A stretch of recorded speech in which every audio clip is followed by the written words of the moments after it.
पाठ 8। छोटा जादूगर। भावनात्मक कहानी। कार्निवल के मैदान में बिजली जगमगा रही थी। हंसी और विनोद का कलनाद गूंज रहा था। उस छोटे से फुहारे के पास एक लड़का चुपचाप शरबत पीने वालों को देख रहा था। उसके गले में फटे कुर्ते के ऊपर से एक मोटी सी सूत की रस्सी पड़ी थी और जेब में कुछ ताश के पत्ते थे। उसके मुंह पर गंभीरता के साथ धैर्य की रेखा थी। मैं उसकी ओर न जाने क्यों आकर्षित हुआ। उसके अभाव में भी कुछ संपूर्णता थी। मैंने पूछा, क्यों जी, तुमने इसमें क्या देखा? मैंने सब देखा है। यहाँ चूड़ी फेंकते हैं, खिलौनों पर निशाना लगाते हैं, तीर से नंबर छेदते हैं। मुझे तो खिलौनों पर निशाना लगाना अच्छा लगा। जादूगर तो बिल्कुल निकम्मा है। उससे अच्छा ताश का खेल तो मैं दिखा सकता हूं। उसने बड़े जोश से कहा। उसकी वाणी में कहीं रुकावट न थी। मैंने पूछा, और उस पर्दे में क्या है? वहां तुम गए थे? नहीं, मैं नहीं जा सका। टिकट लगता है। मैंने कहा, तो चलो, मैं वहां पर तुमको ले चलूं। मैंने मन ही मन कहा, भाई, आज के तुम ही मित्र रहे। उसने कहा, वहां जाकर क्या कीजिएगा? चलिए निशाना लगाया जाए। मैंने उससे सहमत होकर कहा, तो चलो पहले शरबत पी लिया जाए। उसने हां के लिए सिर हिला दिया। मनुष्यों की भीड़ से जाड़े की संध्या भी वहां गर्म हो रही थी। हम दोनों शरबत पीकर निशाना लगाने चले। राह में ही उससे पूछा, तुम्हारे घर और कौन है? माँ और बाबूजी। उन्होंने तुमको यहाँ आने के लिए मना नहीं किया? बाबूजी जेल में हैं। क्यों? देश के लिए, वह गर्व से बोला। और तुम्हारी माँ? वह बीमार हैं। और तुम तमाशा देख रहे हो? उसके मुंह पर तिरस्कार की हंसी फूट पड़ी। उसने कहा, तमाशा देखने नहीं, दिखाने निकला हूं। कुछ पैसे ले जाऊंगा तो माँ को पथ्य दूंगा। मुझे शरबत न पिलाकर आपने मेरा खेल देखकर मुझे कुछ पैसे दे दिए होते तो मुझे तसल्ली होती। मैं आश्चर्य से उस 13-14 वर्ष के लड़के को देखने लगा। हाँ, मैं सच कहता हूँ बाबूजी, मेरी माँ बीमार है, इसलिए मैं नहीं गया। कहाँ? जेल में। जब कुछ लोग खेल तमाशा देखते ही हैं, तो मैं क्यों न दिखाकर माँ की दवा करूं और अपना भी पेट भरूं।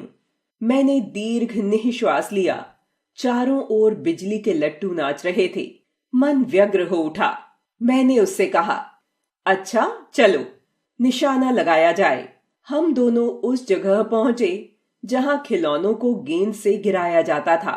मैंने 12 टिकट खरीदकर उस लड़के को दिए। वह निकला पक्का निशानेबाज। उसकी कोई गेंद खाली नहीं गई। देखने वाले दंग रह गए। उसने 12 खिलौनों को बटोर लिया। लेकिन उठाता कैसे? कुछ मेरे रुमाल में बांधे, कुछ जेब में रख लिए। लड़के ने कहा, बाबूजी, आपको तमाशा दिखाऊंगा। बाहर आइए, मैं चलता हूं। वह 9-2-11 हो गया। मैंने मन ही मन कहा, इतनी जल्दी आंख बदल गई। मैं घूमकर पान की दुकान पर आ गया। पान खाकर बड़ी देर तक इधर उधर टहलता देखता रहा। झूले के पास लोगों का ऊपर नीचे आना देखने लगा। अकस्मात किसी ने ऊपर के हिंडोले से पुकारा, बाबूजी। मैंने पूछा, कौन? मैं हूं, छोटा जादूगर। कोलकाता के सुंदर बॉटनिकल उद्यान में लाल कमलिनी से भरी हुई एक छोटी सी झील के किनारे घने वृक्षों की छाया में अपनी मंडली के साथ बैठा हुआ मैं जलपान कर रहा था। बातें हो रही थीं। इतने में वही छोटा जादूगर दिखाई पड़ा।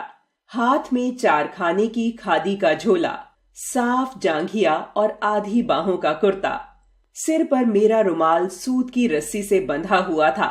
मस्तानी चाल में झूमता हुआ आकर कहने लगा, बाबूजी नमस्ते। आज कहिए तो खेल दिखाऊं? नहीं जी, अभी हम लोग जलपान कर रहे हैं। फिर इसके बाद गाना बजाना होगा बाबूजी। नहीं जी, तुमको। मैं क्रोध में कुछ और कहने जा रहा था, तभी श्रीमती जी ने कहा, दिखलाओ जी, तुम तो अच्छे आए। भला कुछ मन तो बहले। मैं चुप हो गया, क्योंकि श्रीमती जी की बोली में वह माँ की सी मिठास थी जिसके सामने किसी भी लड़के को रोका नहीं जा सकता। उसने खेल आरंभ किया। उस दिन कार्निवल के सब खिलौने उसके खेल में अपना अभिनय करने लगे। भालू मनाने लगा, बिल्ली रूठने लगी, बंदर घुड़कने लगा, गुड़िया का ब्याह हुआ, गुड्डावर काना निकला। लड़के की बातों से ही खेल हो रहा था। सब हंसते हंसते लोटपोट हो गए। मैं सोच रहा था, बालक की जरूरतों ने उसे जल्दी ही चतुर बना दिया। यही तो संसार है। ताश के सब पत्ते लाल हो गए, फिर सब काले हो गए। गले की सूत की डोरी टुकड़े टुकड़े होकर जुड़ गई। लट्टू अपने आप नाच रहे थे।